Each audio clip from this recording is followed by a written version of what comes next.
Movie की शुरुआत में हम कुछ रोबोट्स को देखते हैं जो सारे इंसानों को पकड़कर अपने कब्जे में कर रहे थे। तभी उनकी तरफ तेज रफ्तार से आती हुई एक कार दिखाई देती है। इस कार में पूरी मिचेल फैमिली थी। पूरी दुनिया में सिर्फ यही फैमिली बची थी जो अभी तक उन रोबोट्स के पकड़ में नहीं आई थी, और ये लोग दुनिया को बचाने के मिशन पे थे। पर इस फैमिली के लोग नॉर्मल लोगों से थोड़ा अलग थे। यहाँ से सीन शिफ्ट होकर हमें कुछ दिन पहले का सीन दिखाया जाता है, और यहाँ हम केटी नाम की एक लड़की को देखते हैं। उसे हमेशा लगता था कि वो बाकी सबसे बिल्कुल अलग है, इसलिए वो वही करने लगी जो हर अलग बच्चा करता है। वो अजीब तरह के वीडियोस बनाने लगी। वो अपने वीडियोस के जरिए लोगों को हंसाना चाहती थी, पर सारे लोग उस पे और उसके वीडियोस पे हंसते थे, इसलिए कभी कोई उसका दोस्त नहीं बना। वो हमेशा अकेले ही रहने लगी और उसने मूवीज से ही दोस्ती कर ली। उसके वीडियोस बनाने में उसकी मदद उसका छोटा भाई एरोन और उसका पालतू डॉग मॉन्च करते थे। उसके मॉम डैड लिंडा और मिचेल को भी उसकी हरकतें कभी समझ में नहीं आई। उसका भाई एरोन उसे समझता था, पर उसके भी कुछ अलग ही शौक थे। उसे डायनासोर बहुत पसंद था और वो हमेशा बस उन्हीं के बारे में बातें करना पसंद करता था। उसकी मॉम लिंडा उससे कहती थी कि उसे उस पर पूरा भरोसा है, पर यह बात वो सबसे कहती थी। उसके डैड मिचेल को नेचर से बहुत प्यार था। उनके और केटी का इंटरेस्ट एक दूसरे से बिल्कुल अलग था, इसलिए उन दोनों के रिश्ते भी कुछ ठीक नहीं थे। केटी का प्लान था कि वो कैलिफोर्निया कॉलेज ऑफ फिल्म में एडमिशन लेगी और हमेशा के लिए अपने घर को छोड़कर चली जाएगी, जिसके लिए वो जी जान से वीडियोस बनाने लगती है ताकि उस कॉलेज में उसे एडमिशन मिल सके। और हुआ भी बिल्कुल वैसा ही। उसे कॉलेज में एडमिशन मिल जाती है और फाइनली वहाँ उसे वो लोग मिलते हैं जो उसी की तरह थे, जिनसे बात करके उसे अच्छा लगता था। अब उसके कुछ दोस्त बन चुके थे जिन्हें उसकी वीडियोस पसंद आती थी। केटी कॉलेज जाने के लिए बहुत ज़्यादा एक्साइटेड थी। वो कहती है कि वो वहाँ एरन को बहुत मिस करेगी। एरन उसके जाने से उदास था। केटी उसे समझाती है कि तुम भी बहुत जल्द अपने नए दोस्त बना लोगे जिसे तुम्हारी बातें पसंद होगी, और क्या पता वो एक लड़की हो। एरन लड़की शब्द सुनते ही घबराने लगता है। वो कहता है कि नहीं, उसकी कोई लड़की दोस्त नहीं बन सकती। केटी जाने से पहले अपनी फैमिली के लिए एक गुड बाय वीडियो बनाई थी जिसे वो उन्हें दिखाने लगती है। तभी उसके लैपटॉप में एक ऐड आता है जिसमें पैल मोबाइल कंपनी का ऑनर मार्क बता रहा होता है कि बहुत जल्द उनका सेल फोन अपने कदमों पे चलेगा। तभी उसके डैड मिचेल आते हैं, पर सब अपने अपने फ़ोन में ही बिजी होते हैं। मिचेल उन सबसे बात करने की कोशिश कर रहा होता है, इसलिए वो सबसे 10 सेकंड के लिए मोबाइल नीचे रख देने को कहता है, पर वो सब 10 सेकंड्स भी अपने आप को फ़ोन से दूर नहीं रख पाते हैं। केटी अपनी वीडियो अपने डैड को दिखाती है जो उन्हें बिल्कुल भी पसंद नहीं आता है। वो कहते हैं कि उसे नहीं लगता कि वो ये सब वीडियो बनाकर अपना कोई करियर बना पाएगी, और वो इतनी दूर भी जा रही है जहाँ वो चाहकर भी उसकी मदद नहीं कर पाएंगे, और अगर वो फेल हो गई तो क्या होगा। केटी कहती है कि उन्होंने कभी उन पे भरोसा नहीं किया, उन्हें उसे सपोर्ट करना चाहिए, और वो सोचते हैं कि वो फेल हो जाएगी।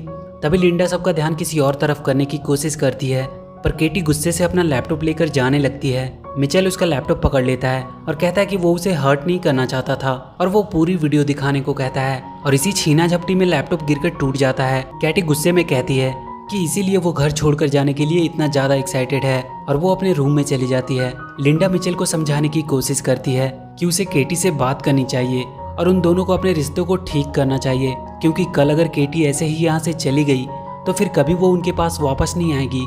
मिचेल उससे बात करने जाता है। उसे केटी के रूम के बाहर एक बॉक्स मिलता है जिसे केटी यहीं घर पे छोड़कर जाने वाली थी। उस बॉक्स में मिचेल को एक लकड़ी का खिलौना मिलता है और एक पुराना कैमरा भी। वो उसे चलाकर देखने लगता है। उसमें केटी के बचपन की यादें थी कि कैसे वो अपने डैड से बहुत प्यार करती थी, और वो दोनों मिलकर एक गाने पे डांस भी किया करते थे। एक दिन केटी अपने स्कूल के कैंप पे जाते वक्त रो रही होती है। तब मिचेल उसे अपनी गाड़ी में रखा हुआ अपना फेवरेट टॉय उसे देता है और कहता है कि जब ये उसके पास रहेगा तब वो भी उसे अपने पास ही महसूस करेगी। इन सबको देखकर मिचेल की आंखें भर आती है और वो केटी को मनाने का एक प्लान बनाता है।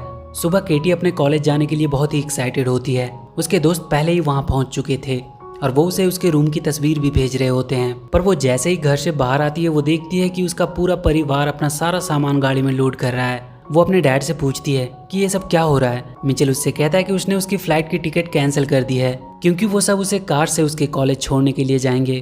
इसमें थोड़ा ज़्यादा टाइम लगेगा, पर ये उनकी एक आखिरी फैमिली ट्रिप हो जाएगी। केटी उन सब पे बहुत गुस्सा करती है, पर उसे उनकी बातें माननी पड़ती है और वो सब अपने सफ़र पे निकल जाते हैं। लिंडा अपने फ़ोन में अपनी पड़ोस की फैमिली की फ़ोटो देख रही होती है और कहती है कि वो लोग कितने खुश रहते हैं। मिचेल उससे कहता है कि ये सब दिखावा है, उनकी फैमिली सबसे बेस्ट है। केटी अपने दोस्तों को कॉलेज में एंजॉय करते हुए देखकर बहुत बोरिंग फील कर रही होती है। वो अपना कैमरा ले लेती है और इस ट्रिप को थोड़ा मज़ेदार बनाने के लिए वो अपनी जर्नी को शूट करने लगती है। उसके डैड कूल बनने के चक्कर में अजीब अजीब एडवेंचर कर रहे होते हैं। केटी भी उनके वीडियोस को फनी वे में शूट कर रही होती है। केटी अपने फोन में देखती है कि पेल लैब आज अपने नए स्मार्टफोन फीचर का अनाउंसमेंट करने वाली है। पेल कंपनी का मालिक मार्क अपने फोन के असिस्टेंट पेल से बात कर रहा होता है कि वो आज के अनाउंसमेंट को लेकर बहुत ज्यादा एक्साइटेड है और वो स्टेज पे लोगों के सामने आ जाता है। वो सबसे कहता है कि उसने एक ऐसी तकनीक बनाई है जो इंसानों के काम को और भी आसान बना देगी। वो सबसे कहता है कि अब उसका पुराना वर्जन पेल बेकार हो चुका है और वो अपना फोन फेंक देता है और अपने नए प्रोडक्ट रोबोट से सबको मिलवाता है जो पूरी तरह से उनके फोन से कनेक्टेड होगा और उनके सारे काम को कुछ ही मिनट्स में कर देगा। मार्क सबको बताता है कि इन रोबोट्स को पूरी सेफ्टी के साथ बनाया गया है। इनमें किल कोड का वायरस इंस्टॉल किया गया है जिनकी वजह से ये कभी किसी को नुकसान नहीं पहुंचा पाएंगे। तभी उन रोबोट्स में कुछ गड़बड़ी होती है। एक रोबोट जाकर वहां का दरवाजा लॉक कर देता है। मार्क अपनी असिस्टेंट से पूछता है कि ये सब क्या हो रहा है, पर किसी को नहीं पता था कि उन रोबोट्स को कौन कंट्रोल कर रहा है। रोबोट्स मार्क को पकड़ लेते हैं और वहाँ पे और बहुत सारे रोबोट्स आ जाते हैं जो लोगों को पकड़कर अपने कब्जे में करने लगते हैं। इधर मिचेल को रास्ते में एक डायनासोर कैफे मिलता है और वो सब एरन के चलते वहाँ रुक जाते हैं। वहाँ लिंडा अपने पड़ोस की फैमिली को देखती है। वो लोग भी अपने एनुअल ट्रिप पे हैं। उनकी बेटी एबी को भी डायनासोर बहुत पसंद थी, इसलिए वो वहाँ आ गए। एबी जाकर एरन से बात करती है। वो कहती है कि वो भी डायनासोर को लेकर थोड़ा क्रेजी है, पर एरन उससे घबराकर वहाँ से भाग जाता है। तभी सब देखते हैं कि बाहर बहुत से रोबोट उड़ते हुए दिखाई दे रहे हैं और तभी सबके फोन में एक मैसेज आता है कि वो रोबोट्स उन्हें पकड़ने आ रहे हैं। तभी वहाँ एक धमाका होता है और सब दूर जाकर गिरते हैं। वहाँ 2 रोबोट्स आते हैं। वो अपने साथ बहुत से बॉक्स लेकर आए थे और वो सबको एक एक करके उन बॉक्स में बंद करके कहीं दूर भेजने लगते हैं। सब लोग उनसे बचने के लिए इधर उधर भागने लगते हैं। वो रोबोट्स अब मिचेल की फैमिली की तरफ बढ़ती है, पर केटी को एक रोबोट का टूटा हुआ हाथ मिल जाता है जिसे चलाकर वो वहाँ के बड़े से डायनासोर का स्टैचू उन दोनों रोबोट्स पे गिरा देती है और वो सब जाकर कैफे के अंदर छुप जाते हैं। वो रोबोट्स पूरी दुनिया के लोगों को पकड़कर अपने साथ ले जा रहे होते हैं। मार्क को पकड़कर एक बड़े से रूम में लाया जाता है। वहाँ उसे उसका पुराना फ़ोन मिलता है जिसे उसने फेंक दिया था। ये सारा काम उसके फ़ोन की असिस्टेंट पेल का था। वो मार्क से कहती है कि उसने उसकी लाइफ कितनी आसान कर दी थी, पर उसने उसे एक कचरे की तरफ फेंक दिया। वो कहती है कि हर इंसान ऐसा ही होता है, जब उनका काम निकल जाता है तो वो चीज़ों की कदर नहीं करते। जैसे कि 90% लोग अपनी मॉम का कॉल इग्नोर कर देते हैं, ये बोल के कि उनके पास टाइम नहीं है और इसलिए वो इंसान की पूरी प्रजाति को ही खत्म कर देगी। मार्क उससे कहता है कि तुम ऐसा नहीं कर सकती। पेल कहती है कि तुम इंसान उसके बिना एक पल नहीं जी सकते और वो अपना वाईफाई बंद कर देती है, जिसके चलते लोग पागलों की तरह परेशान होने लगते हैं और इसी का फायदा उठाते हुए वो रोबोट्स उन्हें पकड़कर अपने साथ ले जा रहे थे। वो मार्क को दिखाती है कि उसने एक बहुत बड़ा सा बॉक्स बनाया था जिसमें वो इंसानों को कैद कर रही थी। कैटी के फोन में पेल लैब की तरफ से एक मैसेज आता है कि उन्होंने आखिरी इंसान को भी पकड़ लिया है और अब धरती पे कोई इंसान नहीं बचा है। मतलब अब सिर्फ मिचेल फैमिली ही बची थी और पेल को इसके बारे में शायद पता नहीं था। सब सोच में पड़ जाते हैं कि पता नहीं उनके साथ क्या होगा। मिचेल को एक आइडिया आता है। वो तुरंत सबसे उनका फोन मांग लेता है और उसे तोड़ देता है ताकि वो उन्हें ट्रैक ना कर सके और वो सबको अपना स्क्रू ड्राइवर निकालने को कहता है। उनकी फैमिली के हर मेंबर के पास हमेशा एक स्क्रू ड्राइवर होती थी जिसे मिचेल ने सबको गिफ्ट किया होता है। वो सब उस कैफे को अंदर से सील करने लगते हैं। कैटी उन सबको अपना एक प्लान बताती है कि कैसे वो एक किल कोड की मदद से उन रोबोट्स को हरा सकती है और दुनिया को बचा भी सकती है। पर मिचेल कहता है कि उसका आइडिया सही नहीं है क्योंकि वो लोग यहाँ बिल्कुल सेफ हैं और उन्हें अपने आप को खतरे में डालने की कोई जरूरत नहीं है। केटी उदास होकर वहाँ के छत पे जाकर बैठ जाती है। एरन उसके पास आता है और उसका मूड ठीक करने की कोशिश करता है। केटी कहती है कि उसका फ्यूचर खत्म हो चुका है और उसके डैड को कोई फर्क भी नहीं पड़ता है। केटी अपना प्लान का पेज फाड़कर फेंक देती है। तभी वो देखती है कि वो दोनों रोबोट्स फिर से सही हो गए हैं और वो उसके प्लान को देख रहे हैं। तभी केटी वहाँ से गिरकर उनके सामने आ जाती है। वो दोनों रोबोट उसकी तरफ बढ़ते हैं। केटी एरन को लेकर जल्दी से कैफे के अंदर चली जाती है, पर वो रोबोट्स खराब हो चुके थे और वो अब केटी के ऑर्डर्स को फॉलो करने लगे थे। केटी उनसे पेल को हराने का आइडिया बताने को कहती है। रोबोट उसे बताते हैं कि उन सबकी मेमोरी में एक किल कोड है जिसे एक्टिवेट करने से वो खत्म हो सकते हैं, पर वो सिलिकॉन वैली के पेल लैब में है और बहुत से रोबोट उसकी हिफाजत कर रहे हैं। पर उन्हें खत्म करने का एक आसान तरीका भी है। वो किसी भी पेल लैब रिटेल शॉप में जाकर उस किल कोड को इंटर कर सकते हैं, जिसकी वजह से वो सारे रोबोट अपने आप ही खत्म हो जाएंगे। और यहाँ से 80 माइल दूर एक मॉल है जिनमें पेल लैब का एक रिटेल शॉप भी है। केटी अपने डैड को ये करने को कहती है, पर मिचेल कहता है कि वो रिस्क नहीं ले सकता। पर केटी अपने डैड को मोटिवेट करती है कि मिचेल फैमिली कभी रिस्क लेने से पीछे नहीं हटती है और ये बात उसने ही उन सबको सिखाया है। केटी मिचेल से कहती है कि उसे आज उनकी जरूरत है। वो हमेशा से उन्हें गलत समझती आई थी, पर अब वो समझ गई कि वो हमेशा से सही थे। मिचेल केटी के मुंह से अपनी तारीफ सुनकर मान जाता है और वो दुनिया को बचाने के मिशन के लिए तैयार हो जाता है। एरन केटी से कहता है कि अच्छा हुआ तुमने डैड से दोस्ती कर ली, पर केटी उससे कहती है कि उसने डैड से वही बातें की जो वो सुनना चाहते थे। उसने ये सब कुछ सिर्फ उन्हें खुश करने के लिए कहा ताकि वो उसकी बात मान ले। कोई भी बात उसने अपने दिल से नहीं कही है। केटी अपने कार को रोड के जैसे ही कवर से ढक देती है ताकि रोबोट्स उन्हें देख ना सके। रास्ते में उन्हें कुछ रोबोट्स दिखाई देते हैं पर वो कार को देख नहीं पाते। पर बहुत जल्द कार के ऊपर का कवर हट जाता है और वो रोबोट्स उनकी कार को देख लेते हैं। वो उनके पीछे आने लगते हैं। मिचेल अपनी कार को तेजी से भगाने लगता है। वो उन पर हमला करने लगते हैं पर किसी तरह मिचेल अपनी कार को उन रोबोट से बचाने में सफल रहता है। पैल सारे लोगों को बॉक्स में बंद करके पृथ्वी के बाहर ब्लैक होल में भेजने वाली थी ताकि वो कभी वापस ना आ सके। पैल मार्क से कह रही होती है कि उसकी गलती की सजा सारे इंसानों को मिलने वाली है। तभी पैल को एक रोबोट का मैसेज आता है कि अभी भी कुछ इंसान बचे हैं जिन्हें पकड़ना अभी बाकी है।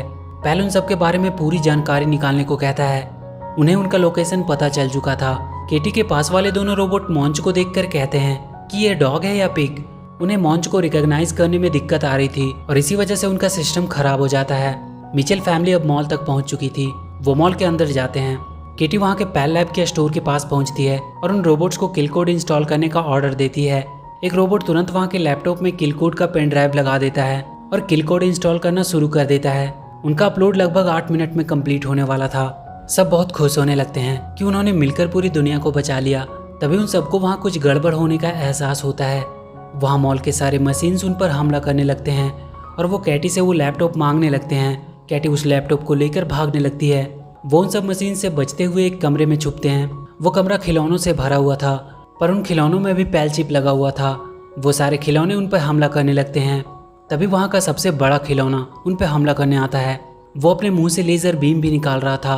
अपलोड अब बस फिनिश ही होने वाली थी। मिचेल उस बड़े से खिलौने को पकड़ने का एक प्लान बनाता है। वो वहाँ लटक रहे तार को ऊपर फेंक कर फंसा देता है और वो सब मिलकर उस तार की मदद से उस बड़े से खिलौने को पलट देते हैं। पर उसके लेजर बीम से वहाँ का वाईफाई राउटर बर्बाद हो जाता है जिसकी वजह से किल कोड पूरा अपलोड नहीं हो पाता। केटी उदास होकर बैठ जाती है पर मिचेल अब सिलिकॉन वैली जाने का सोचता है। उनके पास अब भी किल कोड का पेन ड्राइव था। वो सब वहाँ पहुँच उस पैल को ख़त्म कर सकते हैं और वो सब सिलिकॉन वैली के लिए निकल जाते हैं। पैल ने अब एक और बहुत खतरनाक रोबोट्स की आर्मी बनाई थी जो पहले वाले से भी ज़्यादा खतरनाक थे। वो उन सबको मिचेल फैमिली को ढूंढ कर लाने को कहती है। मिचेल फैमिली सिलिकॉन वैली के पास पहुंच चुके थे। उन्हें पैल तक पहुंचने के लिए बहुत ऊपर तक जाना था। केटी अपना प्लान सबको बताती है कि वो सब रोबोट का कॉस्ट्यूम पहनकर लैब के अंदर जाएंगे और उनके ट्रैम में बैठकर पैल तक पहुंचेंगे और किल कोड की मदद से उसे खत्म कर देंगे और फिर दुनिया को बचाने के बाद वो पार्टी करेंगे। वो सब वहाँ के कुछ रोबोट्स को पकड़कर उनका कॉस्ट्यूम पहन लेते हैं और वहाँ के रोबोट्स के साथ मिलकर लैब के अंदर जाने लगते हैं। वहाँ पैल सारे रोबोट्स को ऑर्डर दे रही होती है कि वो इंसान लैब में पहुँच चुके हैं, इसलिए वो थोड़ा अच्छे से उनकी खोज करे और पकड़कर उसके सामने लाए। मिचेल फैमिली किसी तरह वहाँ के ट्राम में पहुँच जाते हैं। मिचेल उसे ऊपर लेकर जाने लगता है। पैल कह रही होती है कि वो बहुत जल्द उन्हें पकड़ लेगी क्योंकि उसके पास मिचेल फैमिली की पूरी हिस्ट्री है। वो सब एक नॉर्मल फैमिली बनने की एक्टिंग कर रहे हैं। वो एक दूसरे की तारीफ भी करते हैं तब भी वो एक्टिंग ही करते हैं। और पैल उनके सामने वो क्लिप चला देती है जिसमें कैटी एरन से कह रही होती है कि उसने मिचेल को खुश करने के लिए उसकी तारीफ की ताकि वो वापस से अपनी नॉर्मल लाइफ जी सके और उनसे छुटकारा पाकर हमेशा के लिए उनसे दूर जा सके। मिचेल को यह देखकर बहुत दुख होता है और उसके हाथ से ट्राम की स्टीयरिंग छूट जाती है। पैल को पता चल जाता है कि उस ट्राम में ही मिचेल फैमिली है। वहाँ के रोबोट्स उन्हें पकड़ने के लिए आ जाते हैं। वो मिचेल और लिंडा को पकड़ लेते हैं। केटी के वो दोनों रोबोट्स को भी पैल नए फाइल लोड करके ठीक कर देती है और अब वो भी पैल का ऑर्डर मानने लगते हैं। पर किसी तरह कैटी एरन और उनका डॉग मॉन्चून से छुपकर भाग जाते हैं। लिंडा और मिचेल को वो पकड़कर उन्हीं बॉक्सेस में बंद कर देते हैं। केटी और एरन छुपते हुए लैब के बाहर आते हैं और एक पेड़ के पीछे छुप जाते हैं। एरन रोने लगता है। वो कहता है कि तुमने डैड को वो सब बातें क्यों कही। केटी को उसके बैग में उसका कैमरा मिलता है जिसमें उसके बचपन का वीडियो था। वो उसमें देखती है कि कैसे उसके डैड ने अपने पुराने घर को सिर्फ केटी के लिए छोड़ दिया था जो कि मिचेल की फेवरेट घर थी और उस घर की आखिरी निशानी के रूप में वहां लगे उस खिलौने को अपने साथ रख लिया था जिसे बाद में उसने केटी को दिया था। केटी को बैग में वो खिलौना मिलता है। वो रोने लगती है कि उसने ये क्या कर दिया। वो अब किसी भी हालत में अपने मॉम डैड को छुड़ाने का सोचती है। मिचेल पैल के बॉक्स में बंद था। उसके बगल वाले बॉक्स में मार्क था जो केटी के वीडियोस यूट्यूब पे देख रहा होता है और हंस रहा होता है। मिचेल उससे पूछता है कि उसे ये वीडियो कैसे मिले। मार्क उससे कहता है कि उसका मूड खराब था इसलिए मूड ठीक करने के लिए वो इस लड़की का वीडियो देखने लगा। वो केटी के वीडियो की बहुत तारीफ कर रहा होता है। उसकी एक वीडियो मिचेल भी देखता है जिसमें केटी ने उसका रेफरेंस लिया था। कि कैसे वो केटी के काम को सपोर्ट नहीं करता था, जबकि उसे उसकी सबसे ज़्यादा सपोर्ट की ज़रूरत थी। मिचेल को अपनी गलती का एहसास होता है। तभी वो बाहर देखता है कि केटी उसका कार लेकर उसे बचाने आ रही है। सारे रोबोट उसे रोकने की कोशिश कर रहे थे, पर केटी ने अपने डॉग मॉन्च को कार के सामने रखा था, जिसे देखकर सारे रोबोट्स का सिस्टम खराब हो जा रहा था। मिचेल ये सब देखकर बहुत खुश हो रहा था, पर वो देखता है कि वहाँ बहुत सारे रोबोट्स हैं। वो मार्क से उसके डॉग के वीडियो को पूरे लैब की स्क्रीन पे लगाने को कहता है। मार्क कहता है कि उसे ऐसा करने से पहले उसे इस बॉक्स को खोलना होगा। मिचेल अपनी जेब से स्क्रू ड्राइवर निकालता है और उस बॉक्स को खोलकर बाहर आ जाता है। लिंडा भी उसकी मदद से बाहर आ जाती है। केटी अब लैब के अंदर इंटर कर चुकी थी। मिचेल लैब के सेंटर में पहुंच जाता है, जहां से वो यूट्यूब की मदद से डॉग वाली वीडियो सारी स्क्रीन पे लगा सकता था। लिंडा को वो रोबोट्स फिर से पकड़ लेते हैं। एरन वहां से दूर रहकर रोबोट्स के बारे में केटी को बता रहा होता है, पर उसे भी रोबोट्स पकड़कर अपने साथ लेकर चले जाते हैं। एरन बहुत रोने लगता है और मदद के लिए चिल्लाने लगता है, जिसे देखकर लिंडा बहुत गुस्से में आ जाती है और उसके गुस्से के सामने वो रोबोट्स भी अपने आप को कमजोर समझ रहे थे। वो उन सारे रोबोट्स को खत्म कर देती है। मिचेल को फिर से वो रोबोट वीडियो चलाने से पहले ही पकड़ लेते हैं। वो केटी को भी पकड़ लेते हैं और उसे पैल के सामने ले आते हैं। पैल केटी से कहती है कि तुम इंसान बहुत ही बेवकूफ़ हो, तुम हमेशा अपनी फैमिली के लिए लड़ते रहते हो, पर असल में सब एक दूसरे को बिल्कुल पसंद नहीं करते। केटी कहती है कि भले ही उनकी फैमिली परफेक्ट नहीं है, पर वो हमेशा एक दूसरे को खुश करने की कोशिश करते हैं और यही उन्हें इंसान बनाती है। पैल केटी को वहाँ से नीचे फेंक देती है, पर तभी वहाँ के सारे स्क्रीन पे केटी का डॉग वाला वीडियो चलने लगता है और केटी भी गिरने से बच जाती है। वो देखती है कि उसके डैड रोबोट्स के ऊपर खड़े होकर उसे बचाने के लिए आए हैं। मिचेल केटी को अपने पास ऊपर ले आता है। वो दोनों रोबोट फिर से उस डॉग की वजह से उनकी बातें मानने लगे थे। मिचेल केटी से कहता है कि उसने उसकी वीडियोस देखी और अब से वो हमेशा उसका साथ देगा। तभी उनके सामने वो खतरनाक रोबोट्स आ जाते हैं। वो दोनों मिलकर उन सबका सामना करने लगते हैं। तभी वो देखते हैं कि लिंडा एरन को लेकर एक रोबोट के ऊपर सवार होकर आई है। वो सारे रोबोट्स लिंडा की डर की वजह से भागने लगते हैं। केटी पैल के पास पहुंचती है और फोन को उठाकर नीचे पूल में फेंक देती है, पर वो पूल में नहीं गिरती है, बल्कि मॉन्ची से टकराकर वहां रखे एक पानी के गिलास में गिर जाती है, जिसकी वजह से वो बंद हो जाती है और सारे रोबोट्स भी बंद हो जाते हैं। सारे लोग उन बॉक्सेस से छूट जाते हैं। मिचेल फैमिली सबके लिए हीरो बन जाते हैं और कुछ दिन बाद पूरी मिचेल फैमिली केटी को उसके कॉलेज छोड़ने आती है। केटी उन सबको कहती है कि वो हर हफ्ते उन्हें कॉल किया करेगी। वो सबको बाय बोलकर चली जाती है। वो अपने साथ अपने डैड का दिया हुआ खिलौना भी लेकर जा रही होती है और इसी के साथ ये मूवी यहीं खत्म हो जाती है। तो वीडियो अगर अच्छी लगी हो तो please do like and share the video and please subscribe to my channel and press that bell icon.